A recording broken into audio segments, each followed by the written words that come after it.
섭리라고 할 때, 항상 사용되는 그 성경적 단어가 있습니다. 그 헬라어로 페로라고 하는데요. 이게 이제, 우리말로 붙들다, 지탱하다, 유지하다, 뭐 이런 뜻으로 번역이 되고 있습니다. 만물을 붙들고 계시는 분은 여호와 하나님이십니다. 그게 하나님의 섭리라고 하는 것입니다. 그 다음에 두 번째로 이제 살펴지는다는 게 살피다, 이런 겁니다. 살피다. 오늘 시편 33편 13절에서 모든 인생을 살피시며라고 할 때 살피다가 하나님의 섭리입니다. 그러니까 이것을 우리가 크게 나눠서 보존과 협력과 통치다, 그걸 섭리의 3요소다, 그렇게 말합니다. 다시 한번 책에 있는데요. 섭리, 보존, 협력, 통치. 우주 만물을 보존시키시고 우주 만물을 상호 협력시켜서 서로 유지하고 지탱하고, 그리고 하나님 직접 통치 아래에 두게 하셔서 하나님 밖에서는 어떤 것도 일어날 수 없도록 만드신 것이다. 그래서 오늘 기독교 강요 이제 보면 85쪽 제일 밑에 보시면 하나님의 확실한 명령이 없이는 단 한 방울의 비도 떨어지지 않도록 하시는 것. 이게 하나님의 통치권을 지금 하는 것이다 라고 말하고 있습니다. 두 번째 섭리론에서 칼빈은 운명과의 관계를 말하고 있습니다. 육적인 생각으로는 좋은 일이든 나쁜 일이든 운명의 탓으로 돌리지만 모든 사건들은 하나님의 은밀하신 계획에 따라 이루어진다. 그러니까 우리가 뭐 네 운명이 어떻고 저떻고 하는 것은, 운명은 운명이되 우리에게 주어진 자유의지적 주권을 침탈하지 않는 운명적 행보. 이게 참 신비한 일이죠, 그죠? 하나님만이 우리의 운명을 예정하시고 작정하시고 우리 운명을 통치하시는 신비한 분이다, 그렇게밖에 볼 수 없습니다. 그러면서 칼빈은 우리에게 태양이 하는 일을 보라. 태양이 못해요? 그러니까 우리가 다른 우주 생각하지 말고 태양계만 생각해 보자고요. 태양계의 우주 만물의 중심은 태양이잖아요. 그러한 자연 만물을 통해서도 하나님과 우리의 관계를 지금 계시해 주고 계시잖아요. 태양계의 중심이 태양이듯이 그 중심이 태양 때문에 모든 우주가 다 보존되고 협력되고 통치되는 것이다. 태양이 하는 일이 무엇입니까? 빛을 주고 열을 주는 거죠. 그리고 중심에 있어서 모든 것들을 태양 중심으로 다 생존하고 운행하고 작동하도록 만드는 것이. 마찬가지로 그게 무엇을 암시합니까? 하나님 중심주의로 모든 우주 만물은 다 그렇게 움직이고 있다는 것을 우리는 가르침을 받을 수 있잖아요. 세 번째, 전능하신 하나님의 섭리, 그것은 다른 말로 시편 115편 3절처럼 하나님이 원하시는 모든 것을 하나님의 뜻대로 하나님 마음대로 다 하시는 것, 그걸 또 섭리라고 말할 수 있는 겁니다. 그러니까 우리 인생은 철저하게 하나님의 섭리라는 그 플랜테이션 안에 인생의 계획이 포함되어 있어요. 그렇죠?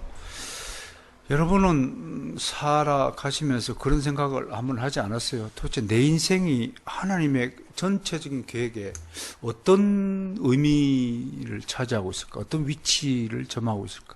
어떤 중요한 의미를 담고 있을까? 근데 하나님 입장에서는 이런 거예요.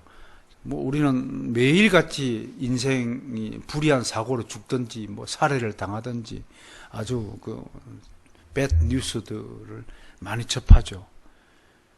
가만히 보세요. 수많은 생명체들이 태어났다 죽어요. 이 안에, 하나님 세계 안에, 이 우주 안에. 근데도 조금도 뭐 지구가 달라진다든지, 지구가 무게가 100kg이었다 99kg면 줄어든다든지, 죽으니까, 신기하잖아요. 보세요. 사람이 이렇게 살아있을 때는 몸무게가 이제 80kg였는데, 죽으면 80kg 돼야 안 돼요. 이게 불에 태우면, 한 줌 가루는 몇 g밖에 안 돼요. 몇 g. 80kg의 질량이 그냥 쑥 처리해 보면 몇 g짜리 한 줌 재밖에 안 돼요. 무게의 차이가 발생했잖아요. 우리가 보기엔. 하나님의 섭리 안에서 이게 변동이 있나요? 그걸 뭐라고 그래? 무슨 법칙이랬지? 3법칙이라고 하죠. 우주 질량 보존의 법칙이라고. 그거 어떻게 설명해요? 태양이 막 열을 내서 타잖아요. 그럼 태양이 소모고 있어야 되잖아요. 태양이 빛을 막 비추잖아요. 뭐 소모고 있어야 되잖아요. 또 태양에 소모가 있나요? 하나님에게 소모가 있나요? 우리는 보세요. 소모가 있어요, 없어요? 요한한 존재는 소모가 있잖아요. 벌써 이렇게 늙어 가잖아요. 빠지잖아요. 그래서 피부가 좋다가 쭈글쭈글해지는 거죠. 소모라고 말할 수 있는지는 모르겠지만 아무튼 변화가 있고 변동이 있잖아요. 그런 점에서 태양을 통해서 하나님의 불변하시는, 무한하시는 그거를 암시해 주고 있는 거예요. 그래서 칼빈이 태양이 하는 일을 보면 하나님이 우리 인생에서 어떤 존재임을 알게 된다는 거. 이런 것들을 우리가 유비론이라고 그래요. 유비론. 이거죠. 칼빈은 유비 박사예요. 기독교 학문은 온통 유비로 이루어져 있어요. 그 다음 네 번째, 섭리의 본질 봅시다. 우리 하나님이 다른 신과 다른 점이 뭐냐면, 다른 신은 그냥 우리와는 전혀 다른 세계에 초월해 계시면서 우리 인생에 개입하지 않으세요. 근데 우리 하나님은 그저 구경만 하는 것이 아니라 친히 열쇠를 쥐고 계신 분으로 모든 사건들을 지배하신다라고 표현하고 있어요. 그러니까 하나님의 섭리에는 하나님의 행동이 반드시 포함된다. 하나님은 반드시 당신의 섭리를 행동화시켜요.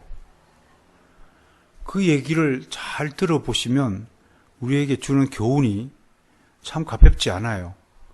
우리에게 주신 것들을 행동으로 옮겨야 돼요. 마르틴 루터는 그런 점에서 야고보서를 거의 뭐 쓰레기서다라고 취급했지만 사실 그렇지 않아요. 야고보서는 야고보서 나름대로 굉장히 수준 높은 의미를 갖고 있어요. 우리가 의미를 던져주고 있어요. 행동하는 하나님이 되고 행동하는 신앙이 되어야 돼요. 그래서 칼빈은 기독교 강의에서 적용이라는 단어를 매우 즐겨 썼습니다. 굉장히 반복해서 자주 썼습니다. 오늘도 섭리를 배우는데 막연한 섭리 신앙이 아니라 이 배운 것을 내가 행동으로 옮긴다는 차원에서 한번 생각해 보시면 행동하는 하나님이라는 그 섭리 신앙이 내 몸에 와서 살아 꿈틀거리지 않을까 감히 그렇게 한번 생각을 해봅니다. 창세기 22장 8절 하나님이 자기를 위하여 친히 준비하신다. 에피쿠로스 학자들은 신은 게을러서 행동하지 않는다라고 얘기했지만 절대로 그렇지 않습니다. 하나님은 가만히 앉아 계시는 분이 아닙니다. 이 우주에서 가장 바쁘게 열심히 일하신 분이 누구일 것 같아요? 하나님이세요. 하나님. 여러분들이 이 세상에 태어나서 하늘에 있는 별 하나를 지탱해 본 일이 있습니까? 저기 정릉천 하나라도 이렇게 깨끗이 손으로 떠받드는 적이 있냐고요. 붙들고 계세요? 우리 인생이 우주 만물의 보존과 협력과 통치를 위해서 뭐 한 일이 있습니까? 여러분들이 손으로 새별을 한번 지어본 적이 있습니까?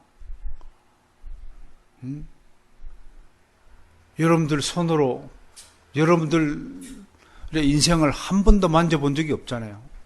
만들어 본 적도 없어지잖아요. 그런데 하나님 보세요. 지금 지구상만 보더라도 이 우주 무한한 은하계에서의 지구는요, 또 점 하나도 안 되는 작은, 하나님의 세계 작은 부분일 거예요. 그 안에 정릉 지역에 있는 우리는 점에 점도 안 되는 아주 미소한 부분일 거예요.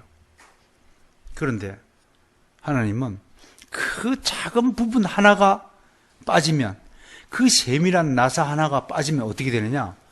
마치 이 우주 전체가 고장나는 것처럼 우리에 대해서 우리를 귀하게 대접하시고 우리를 없어져도 있으나 마나한 존재로 여기지 않는다는 거예요. 어느 신학자가 하나님의 우주 만물에 대한 보존, 협력, 통치를 로켓론에 비유를 했어요. 로켓을 발사하는데요, 완전한 100% 완전체가 아니면 어떤 일이냐? 반드시 폭발한대요, 공중에서.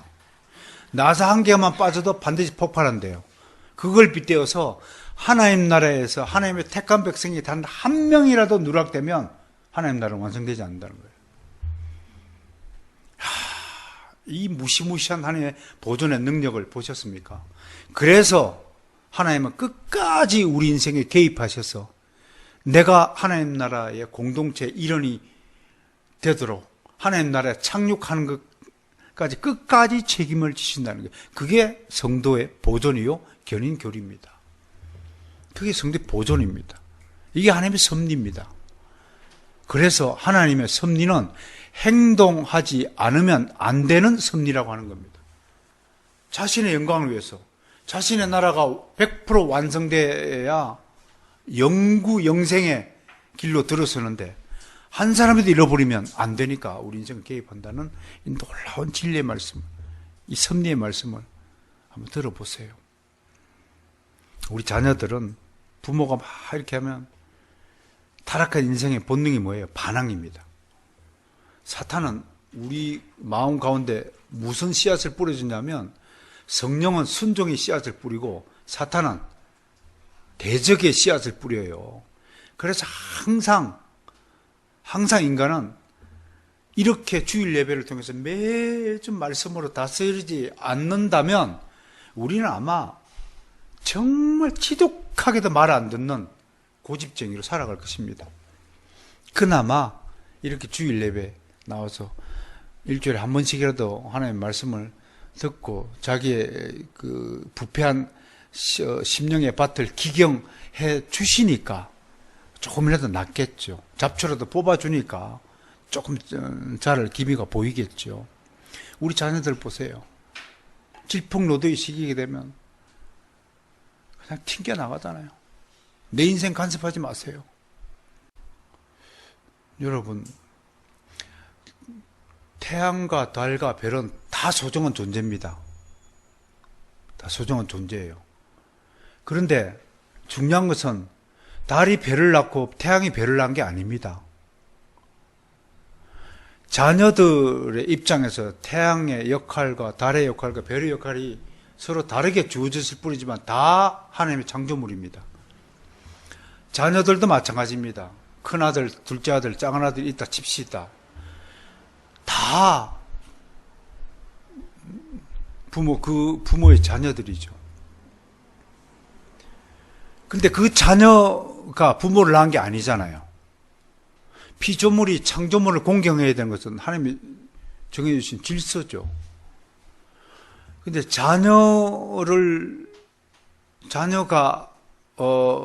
부모의 뜻대로 자녀를 키우지 못하고 한다면 하나님이 달과 별과 태양을 지어놓고 태양이 나는 여름에는 너무 뜨거우니까 안 비출래. 그렇게 하는 것을 방치한다는 것과 똑같은 이치거든요. 하나님이 왜 우리 인생에 개입하세요? 우리를 낳았기 때문에. 우리가 자녀의 인생에 왜 적절히 개입해야 돼요? 낳았기 때문에 개입해야 되는 거예요. 근데 그 개입을 자식의 인권을 생각하는 것이 아니라 우리에게 주어진 뭐예요? 자유의지를 침해하지 않는 방향에서 부모가 개입하는 거예요. 하나님도 만물의 통치자요, 창조주이신 하나님도 우리 한 사람의 개인의 인생에 개입하시되 우리의 자유의지를 침해하지 않는 거예요. 성경을 기록하게 하실 때도 침해하지 않고 우리의 개인의 개성과 특질을 무시하지 않고 성경을 기록하게 하신 하나님, 그걸 보면서 자식을 어떻게 보존하고 협력시켜서 통치시켜야 되는가 지혜를 얻으시길 바랍니다.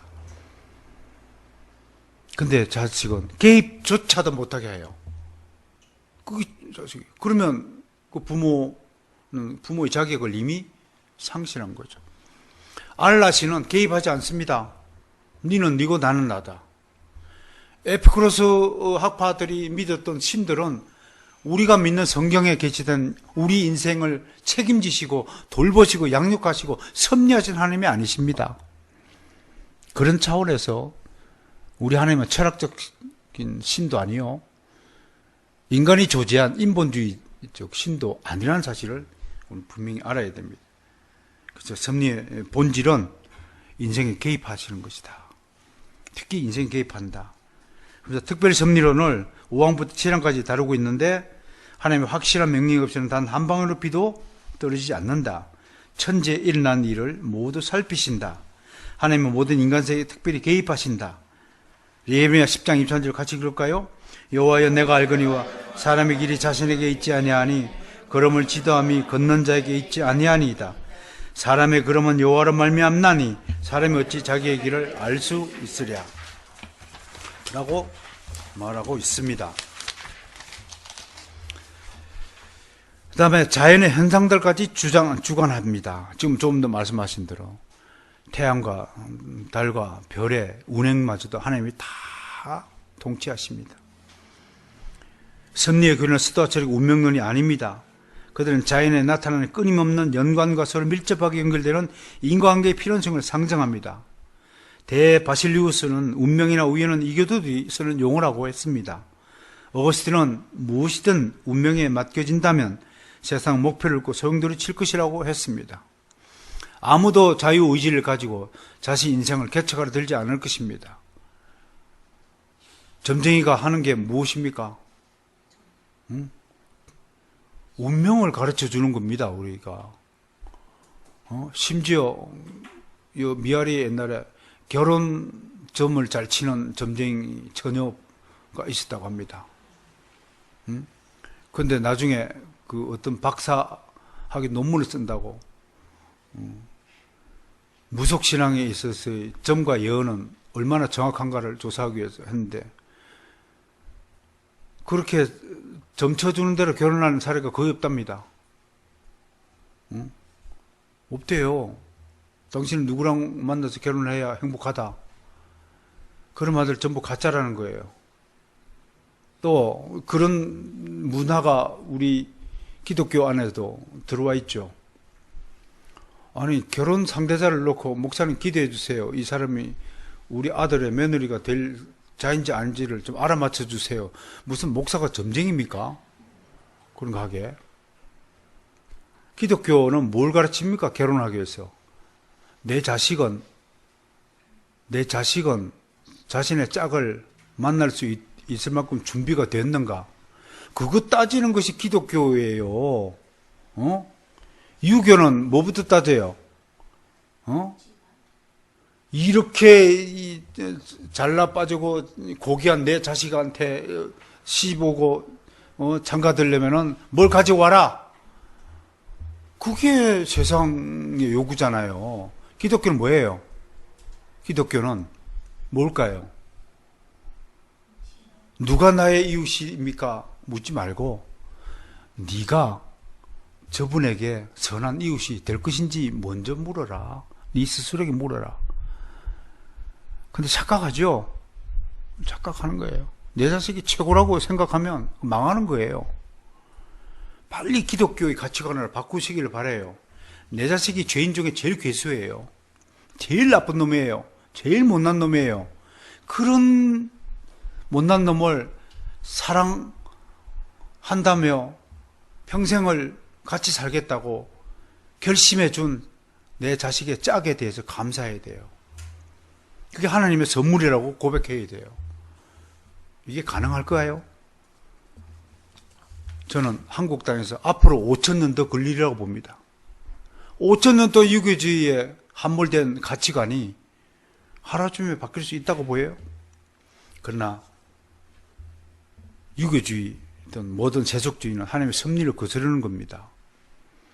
어떤 그 이름을 밝히기도 그런데 가수 부인이 그분과 이혼을 하고, 유명한 가수 부인입니다. 그 부인도 탤런트였죠. 어떤 프로그램을 봤는데 미국인과 재혼을 했어요. 그 사이에 딸이 둘이 있어요.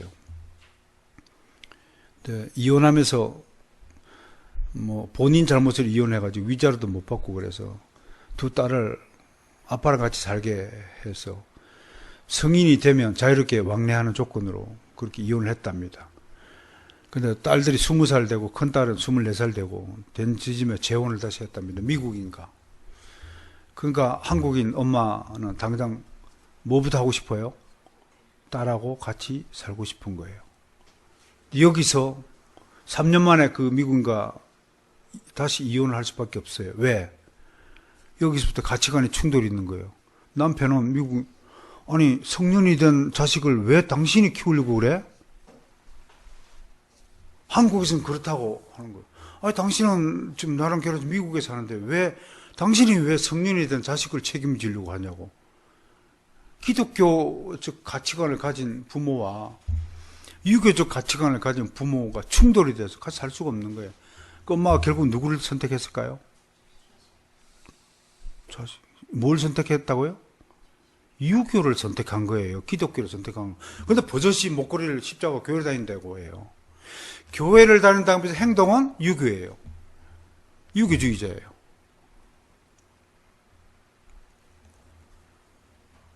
그분은 교회는 다니지만 단 한 번도 성경적 자식관, 성경적 자녀 양육에 대해서 공부한 적이 없어요.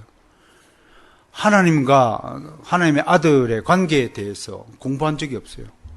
잘못하고 있는 거예요. 자식을 자기가 키워 책임지고 소유하고 내 손에 져야 될 소유물로 생각하고 있는 것이라면 그는 여전히 잘못된 부자지간, 교육관을 갖고 있다는 거예요. 실제로 그 여자만의 문제일까요? 우리 주변엔 이렇게 기독교적 가치관을 아직도 가지지 못한 분이 저는 99%라고 봅니다. 심지어 여기 옆에 있는 어떤 목사님도 여전히 유교적 가치관에 함몰되어 있습니다. 그러면서도 예수 부른다고요? 여러분, 가치관을 잘못 갖고 있으면서 나의 신앙이 올바르다고 얘기한다면 그것처럼 모순된 고백이 없을 것입니다. 우리는 기독교인입니다. 우리는 세상에 속한 자가 아닙니다. 그런 점을 좀 명백히 해주시고 이 바른 섭리 신앙을 좀 가졌으면 좋겠다.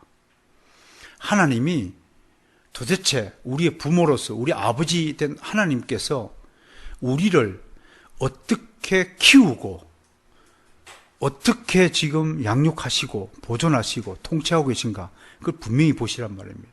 그걸 분명히 보시면 여러분들이 자녀들을 어떻게 키워야 되고 여러분들이 맡은 학생들을 어떻게 키워내야 되고 어떻게 이웃과 관계를 맺어야 되고 중요한 일이 일어났을 때 어떤 선택과 결정을 해야 되는지를 분명히 나타날 것입니다. 그러한 점에서 우리에게 주어진 이 섭리야말로 하나님의 섭리를 정확하게 알고 배우는 일이야말로 중요한 교훈을 주는 것이라고 저는 생각합니다. 모든 사건의 진정한 원인은 감춰져 있습니다. 우리에게는 우연적인 것으로 보일지라도 하나님의 확실하신 경륜에 따라서 그의 계획으로 지정된 일이라고 할 것입니다. 시간 관계상 오늘 준비했던 것이 하나 더 있는데 이건 다음 주에 하도록 하겠습니다. 어쨌든 이 기독교 강요의 가르침을 통해서 나는 다음에 두 가지를 오늘 좀 강조하고 싶습니다. 하나는 하나님께서 종교개혁 당시에 칼빈을 이용하여서 기독교 강요를이라는 작품을 우리에게 주셨습니다. 그 기독교 강요를 주신 것에서 두 가지 의미가 있다. 이걸 잊지 말아야 됩니다. 기독교 강요는 기독교 세계관 교과서입니다. 그 분명히 하시기 바랍니다. 유교적 세계관을 읽으려면 사서삼경을 읽으면 됩니다. 기독교 세계관으로 거듭나기 원하시면 기독교 강의 읽어주십사 하고 부탁을 합니다. 두 번째, 기독교 강요는 변정서입니다. 변정서라는 것은 실제 생활에 써먹을 수 있다는 것입니다. 이단에 속한 자들과 대화를 해본 적이 있습니까? 여러분들은 물론 한 번에 이길 수는 없지만 또 이길 필요도 없지만 사실대로 말하는 거지만 그러한 분을 만났을 때 그러한 분들이 무엇을 놓치고 있는가를 가르칠 만한 실력이 여러분에게 있지 않다면 여러분들은 변증가가 아닙니다. 그리스도의 대리자로 쓰임받지 못할 것입니다. 언제나 영원토록 죽을 때까지 어린아이 상태로 머물러 있다가 예수 그리스도의 품 안에서 응애하고 배고프면 응애하고 밥 달라고 하는 그 수준에 머물러 있다가 부끄러운 구원이라도 받아서 결국 천국에는 갈 수 있겠지만 참 부끄러운 구원이 될 수밖에 없다는 사실을 좀 명심하시고 이러한 기회를 통해서 기독교 강요를 좀 더 열심히 좀 읽어 주시기를 바랍니다.